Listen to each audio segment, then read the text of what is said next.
Oh, yeah, that's good. You guys see the bottom? Yeah, it's the bottom. Yeah.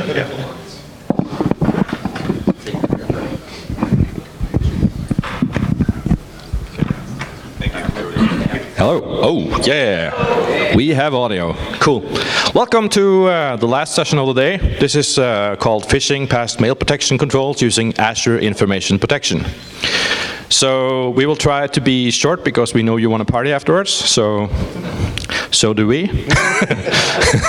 Okay, cool. So my name is Oddvar Moe. I work as a red teamer for TrustedSec. Been doing that for the last year.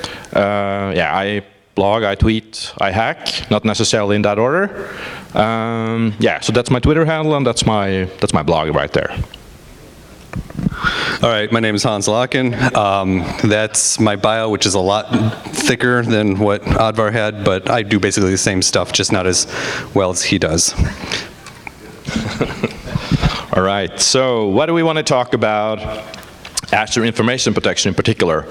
So the reason is because we had a really tough engagement where we kind of had trouble getting mails sent into the organization. So I started to try to create macros that sent data back to me so I could figure out what sort of sandbox environment they were having. And in that process, I started to think there should be a way to do something that just slipped past everything. So I ended up finding that I could use Azure Information Protection to encrypt files and send it away and bypass every sandbox, every mitigation they had, and it ended up in the inbox to the user. So that's the story behind it. We've also written a blog post about it, so if you want to have more details afterwards, there's a blog post at trustedsec.com. So we'll quickly cover what Azure Information Protection is, go over some of the licensing parts, also the features, and then we're going to cover a little bit about detections, and in the end, of course, exploits, how to use this to our advantage as attackers. So what is AIP? It's basically a way to label content and make things happen automatically. So meaning that if you label thing confidential, you can get Azure Information Protection to automatically encrypt the files or tag them in a special way. And the mechanisms behind is called Azure Rights Management Service, or Azure RMS. Back in the days when we didn't have clouds, we had something called Active Directory RMS. That's the same thing, just on-prem. And the problem with the on-prem was that in order for me to share RMS content with another organization, I had to basically federate with them in order to them to receive the content and decrypt it and stuff. So it was really difficult to implement this in a good way back in the days. So now we have the cloud, so everything is cloud-based. And it can basically be consumed by everyone. And it's free for everyone to consume RMS protected content. That's the part of the strategy for Microsoft. So if you send something to an end user, if the organization or the receiver has an Azure AD account, and most organizations do these days, so they single sign on and they open the document, it gets a licensing or a decryption key from the cloud. It decrypts it, and you can open it. And it doesn't trigger any additional pop-ups or whatever. If it doesn't have an Azure AD account, they are actually asked to create one. And you get a link, you click, and you open, it says you have to create an account in order to access this content. And the last is if the receiver is on a Gmail or a Hotmail or some specific services, they need to go to a special link. There's a cooperation there between Microsoft and the others to consume RMS content.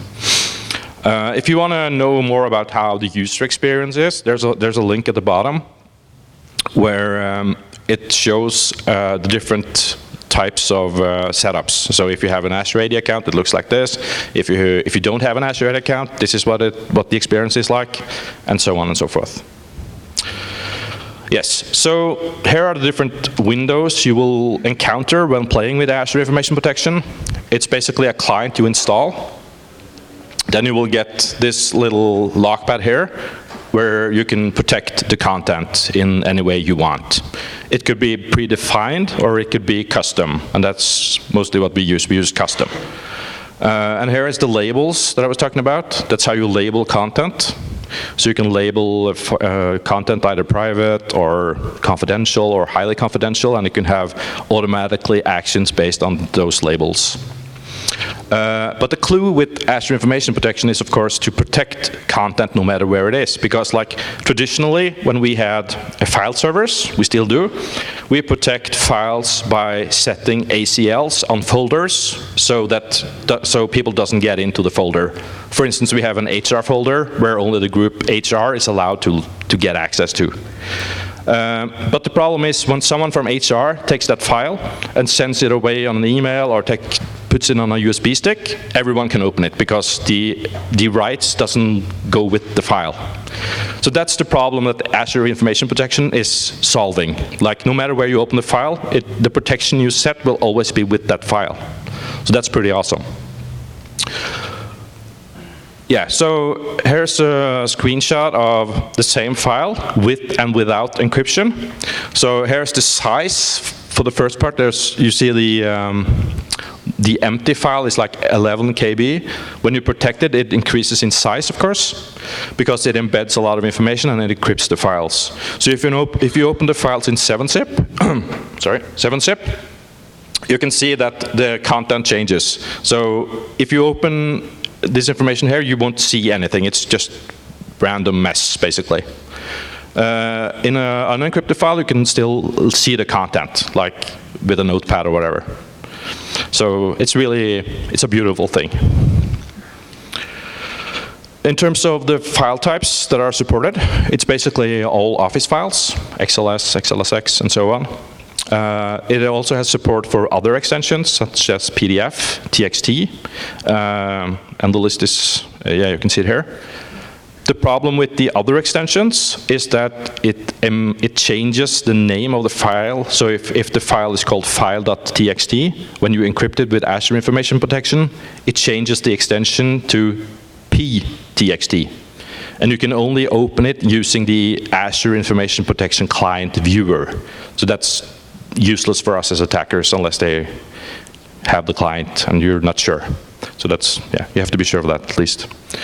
PDF is an exception because when you send Azure Information Protected PDF document, it will actually show it looks like a phishing page where you need to download an MSI file in order to enable a plugin. So that's a thing we want to further investigate later on, hopefully.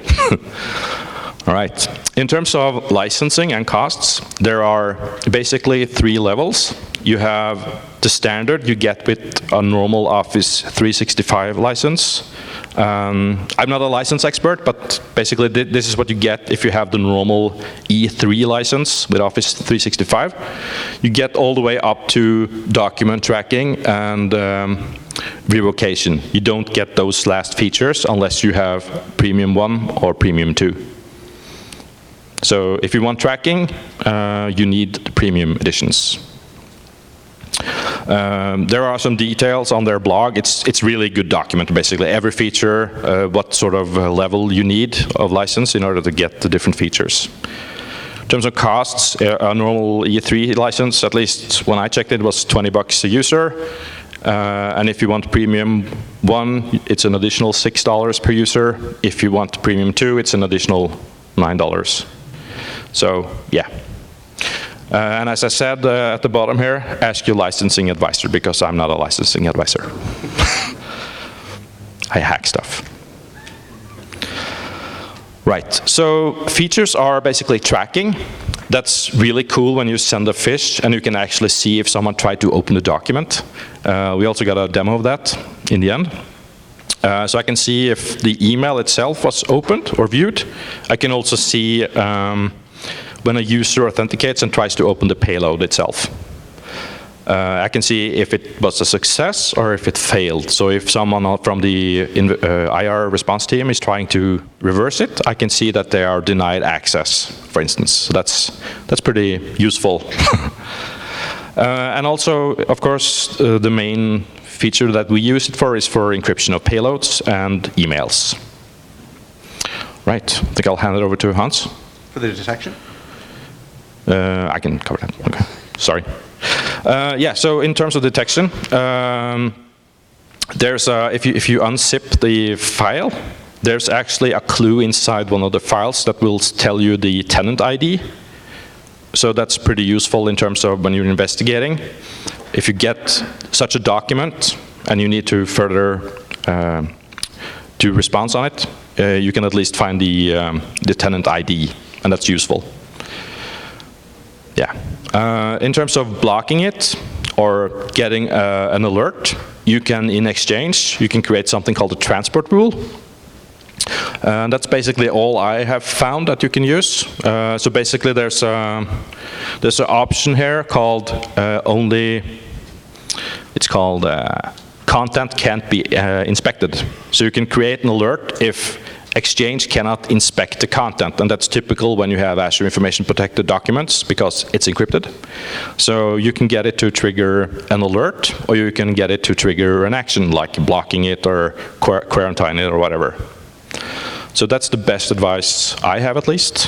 So yeah, cool. All right.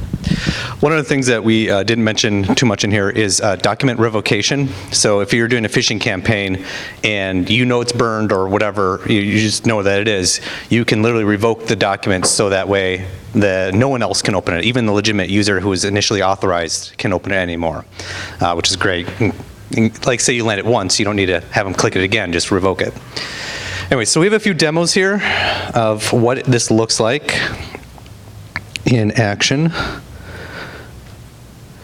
And okay. So here we are. Nope, that's the wrong one. Dope. How do we close that? Remind me later. Can you hold this back? I can hold this for you all day long. All right, so here we have a regular document. In this situation here, we've are logged in to Office on a workstation with an account that has the Premium 2 version of AIP. And we also have the client as well. The client is needed in order to install or run this action to encrypt the document. So it adds in a function when you right-click to classify and protect. As Oddvar mentioned on the top there, you can set the classification manually if you want. In this case, we're not going to use it, but what we are going to do is go protect with custom permissions. And the permissions that we have here are view, reviewer, co-author, view, edit, view only, and so forth. In our case, we only want them to view the content. We don't want them to do anything else beyond that. And you can specify the email address that you want to send to. In this case here, we just set up a domain in O365 AIP demo. But again, as Oddvar mentioned, this can be a Gmail, this can be a whatever domain that you want. In this case, it's going to be an Office customer or tenant. Last thing to note is that you can also set the expiration. So that way, even if you yourself forget to revoke the document, you can have it automatically fail to open at a certain date. And that's it. So that's how you encrypt it. And this here is how you would send a document in that situation. So now the document's been encrypted. We're sending it to a guy named receiver with a convincing open me. You can attach the file just fine, no issues whatsoever.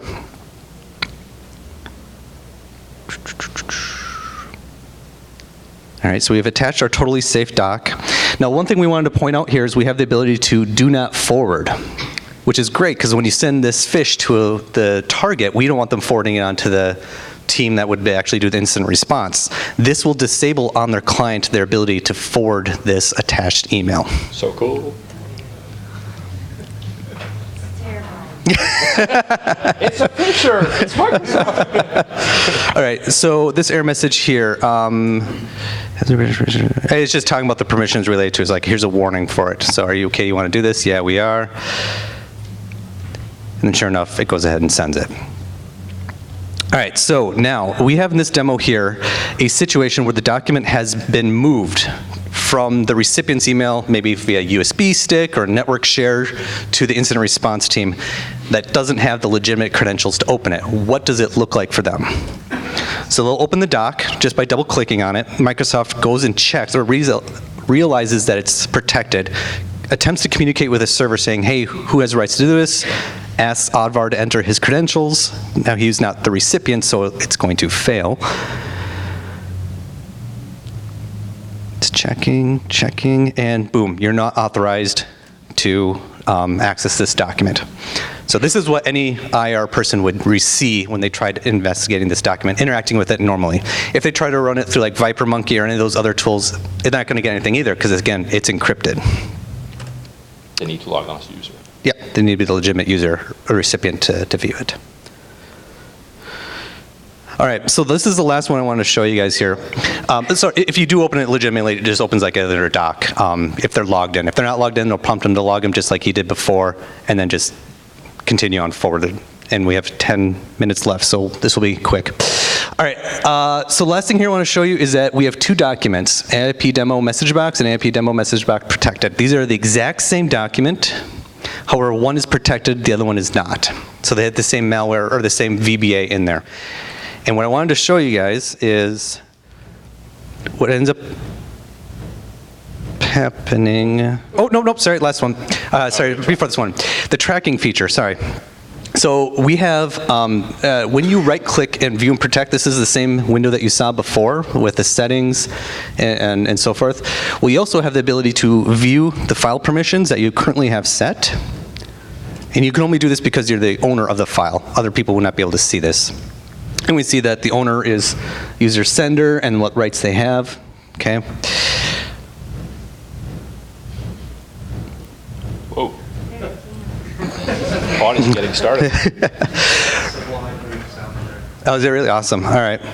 But here's what happens when you actually choose the tracking. So we have the document here. It brings you to the website, and you actually see all the documents owned by this user. So I'm logged in as a sender right now. As a viewer or recipient, you do not have access to this portal. Only the document creator has this. You can see how many times it's been viewed, how many times access has been denied, and how long has it been since the last activity on that document. It's so cool.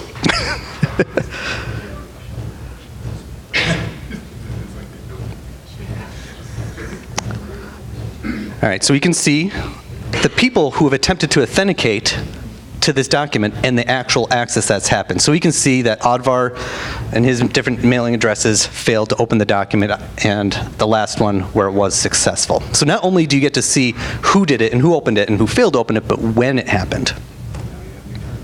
Now you have new targets, yeah. That's awesome. Don't send it to me, please. It also has a timeline built in. If any of you guys use GoFish, I mean, this is great. It's just like how many people have clicked it over time. You even have a map of where they tried to log in to access it. So we can see Aadvar in Norway attempted to access this document.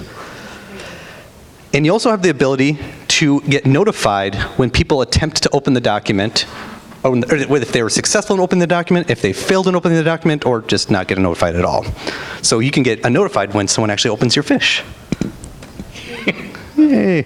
It's a beaut. All right, so this last video here, what we did is we took the same document, just duplicated it, called one protected, one not protected. And what we're going to do is we're going to upload both into VirusTotal, and we're going to show you the results just based off of that litmus test of what you can expect when doing this. So we're going to go ahead and classify protect. I feel like we're in Norway. Oh, yeah. Then we would be drunk. Yeah. Just kidding. All right, so we protected our document. Yeah. We're going to go ahead and upload it by trying to drag and drop. It fails. Because I don't know HTML5.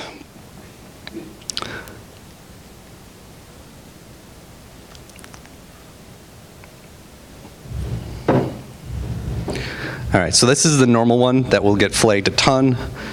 And this tab here, the second tab, is our protected one.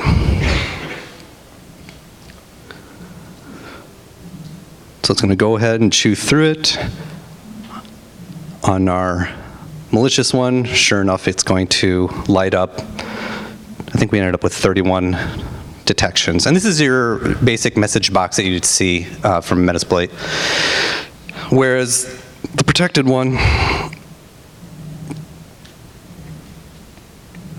nothing. Zero detections. Just fine. So that's it. That's our demonstration. Thank you.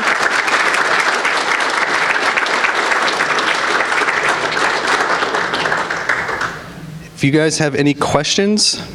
Oh, sorry, one last thing we want to mention. Competitors. So Google has a similar function. They have the ability to send confidential information. It does not encrypt attachments, but it does keep it so only authorized people can open it and can't be forwarded. It doesn't have a cool dashboard. No. Okay, sure. Yep. Oh, and so when you do receive it, an email, what ends up happening is it says, you got an email, do you want to open it? Yes, you click view. And they have the ability to, what ends up happening is that when you click the link, a new window opens up in the browser, and then it proxies the link that you actually are using as your phishing campaign. So the initial email doesn't have the link. Once you are authorized, you have to kind of go through steps by steps. It does have the ability to go the other direction in the sense that Gmail can send to an O365 user, and it signs in via OAuth. So you don't have to be an O365 user to open a protected document from Gmail. All right, that's the last one, and now we have questions. Any questions, stand up behind me so I can get you on the mic and pass the mic back and forth.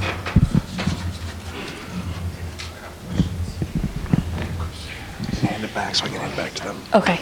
Is it smart enough to know if I remove the email from a user's mailbox that, like, 'cause you said it disables, like, you can't forward it. So if one of my users forwarded it to me, said, hey, this looks wonky, and I go in and remove the email, which pulls it out of their mailbox, puts it into a dump mailbox, it's still to the user. Would the security team be able to open it? Hold your response. So you have to authenticate as that user in order to open it at all. That's the whole point. So you have to log into that as that actual user in order to open it. That's the beauty of it. Because that's how it works. Just like confidential data, you don't want unauthorized people to open it. Yeah. So I saw on the Outlook client, you could click don't forward. Is there a way to do this via PowerShell? Because this makes sense for like a red team engagement when we're sending just targeted attacks.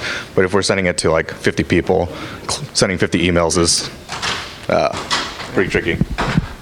Yeah, I mean, you can initiate like a COM object for PowerShell as a process, and you can like create me emails and put on whatever you want. So yeah, you can for sure do that with PowerShell. That's crazy. So you guys showed that all Office docs won't get renamed or anything like that. Is there any notification to the user that they've received an AIP encrypted attachment other than the authentication box that pops up? So what you're asking is, do you get an alert as an admin, or? No, as a user. As the user, do they know? Oh, yeah, so okay, there are two things that give it away. So if you protect an email, there's a padlock in the inbox. When we send a phish, it makes it look more legit, I think, because it's in the inbox subject field. We don't have a picture of that, sorry. So that's the thing that gives it away. And also when you open it, it starts the pop-up box that says configure RMS. So that kind of gives it away. And also you cannot preview it in Outlook. Yeah. So if you single click and try to preview it, it will say it's blocked because you need to open it in order to decrypt it, basically. So yeah. No error messages or warnings. Oh, no. Yeah, nice presentation. Question, just to clarify, what was the content label that is the attribute to force secure encryption? And that's transmission and storage, or one or the other? He's talking about this here. Yeah. Yes? Yes, right there. Yes. So you want to know if I can't remember the defaults, but I think if you use confidential, I think it's Or higher. that or higher. I think it's encrypted both the content and also in transit, if I'm not mistaken, but I'm not 100% sure, so you have to look it up. But it's a guide on Microsoft where you can look it up, so it shouldn't be hard to find. So what's great is once you get the licensing for it, you can create your own, and you can create whatever rules you want to do based off of that. So this is all the stuff that's baked in, but if you want to go overboard, you can. Yeah, in addition to that, if you have a file server and you have Premium 102, you can also automate the labeling and protection on file servers as well. So if someone tries to steal a document, it automatically is protected when someone tries to grab it. No, from the file server. You establish an extension on the file server, and you're able to protect it from within the file server. Yeah. Since the attacker has to have an Outlook account or Microsoft account, how would a threat hunting team basically report that to Microsoft and shut them down?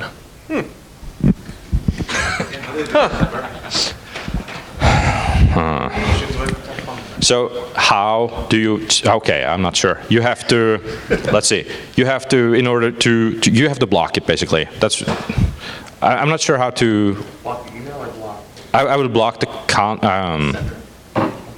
interesting.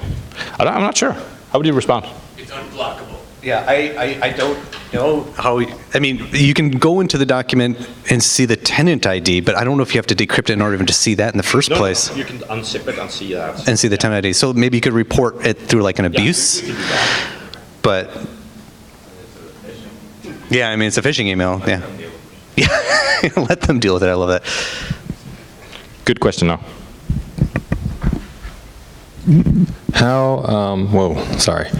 How difficult is it to rotate AIP for different campaigns, for different domains that you're using?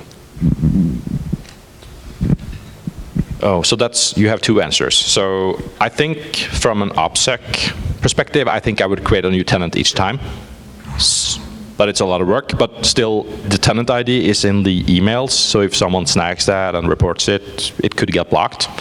If you want to rotate, I think you can bring your own key, so you can like rotate the key at least. Other than that, it's basically just domains that you use, or do you have anything? Yeah, what he said as well, but if you've done any licensing assignment in Azure, when you create a user, you can create different licenses that apply to that user. So what we've done is we'll get a license for like maybe 4 or 5, and then we'll just unassign to that user and reassign to a new user and so forth, and just reapply the license or the subscription when needed. So you don't need to get 20 or 40 or 50 user license, just get a small set and just remove when you need. Does that change the tenant ID? I don't think so, no. Okay. Have you tried to monkey with the tenant ID or anything in the file? Or I'm assuming it probably would break it? I think so. I'm not sure. Say that again. That's a good thing to investigate, but I think if you manipulate too much in the file, you will invalidate the signature somehow. But that could possibly be a thing you could do or try. I haven't looked at it, but it's a good suggestion. Thanks. Okay, we'll wrap it up. If there's any more questions, just grab us. Yep. Thanks. We'll be around. Thank you.